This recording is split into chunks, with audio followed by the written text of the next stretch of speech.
I live in Brazil 6 to 9 months of the year. When I return to the United States, it seems like everyone I meet wants to know all about Brazil. Some people want to know about Brazil because they want to visit the Amazon rainforest.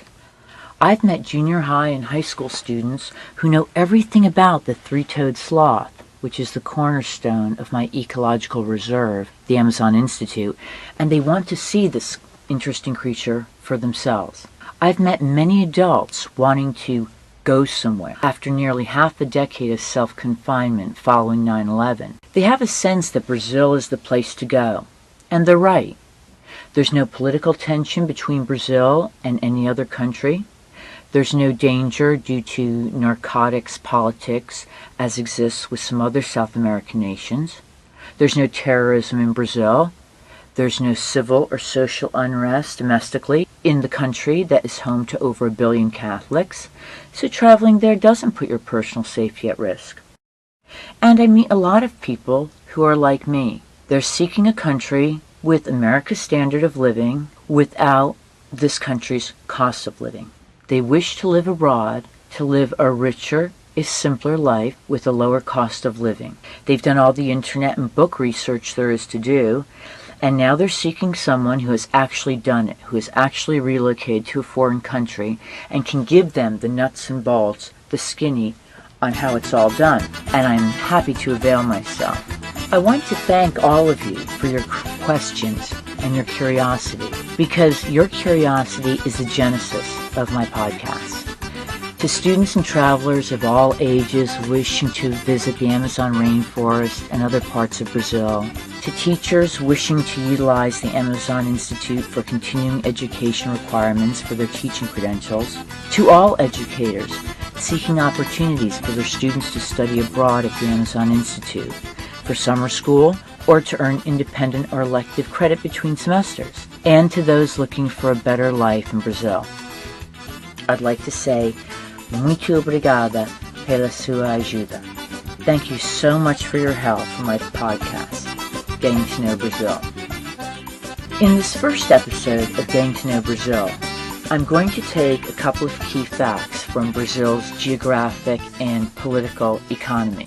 Fact 1. Brazil is the 5th largest country in the world. It is 5th in population, with only China, India, the US, and Indonesia having larger populations. And it is 5th in size, with only Russia, Canada, China, and the US having larger land areas. Brazil is the economic leader of South America, and it is the 9th largest economy in the world. Bigger isn't always better, but I believe bigger is better when there's a lot of diversity in it, such as Brazil. It's got the world's largest rainforest in the Amazon. It's got 4,600 miles of coastline with countless beautiful beaches. It has mountains. It even has a few true deserts. Brazil also has diversity in its people. Brazilians are fond of saying, to be Brazilian is to be a mix of many things.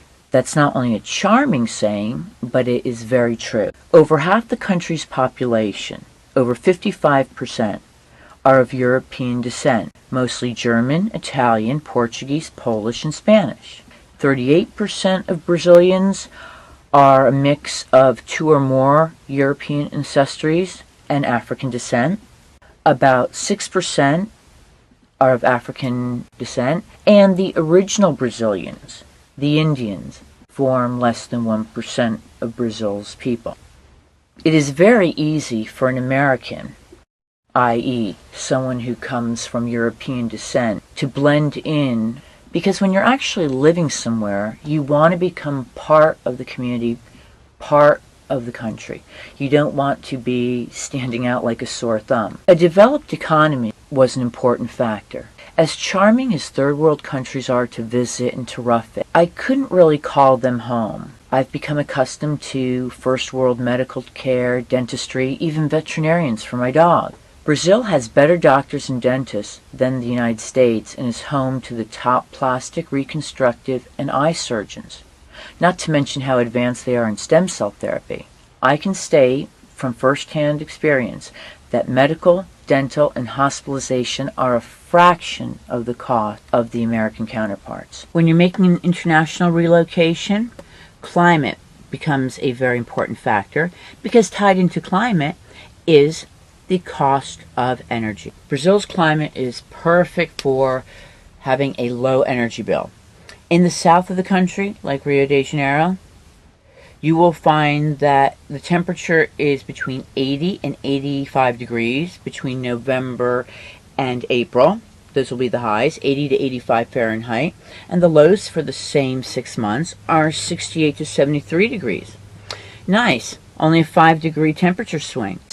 If you want to look at the warmest part of the country, the north, looking at Manaus, the capital of the state of Amazonas, right smack in the middle of the Amazon rainforest, for the same 6 months of November through April are between 80 and 88 degrees Fahrenheit, 75 to 79 degrees for the lows Fahrenheit. The hot season, or the dry season, when it's not raining as much, May through October, your highs are going to be 88 to 92 and your lows 74 to 77. Heating oil nor air conditioning is required. So let's get down to the skinny, the nuts and bolts, the dollars and cents of what all this means. Firstly, the Brazilian currency is called the real. It's spelled R-E-A-L, but the R is silent in Brazilian Portuguese, especially when it comes before an E or an I. Plural of real is reais, and that's spelled R-E-A-I-S. Through the year 2003, I was getting somewhere around 3.5 reais to the dollar. Today, I'm only getting between 2.1 and 2.2 reais to the US dollar. I rent a one-bedroom apartment in Copacabana with a kitchen, living room, bathroom, balcony, all utilities, fully furnished.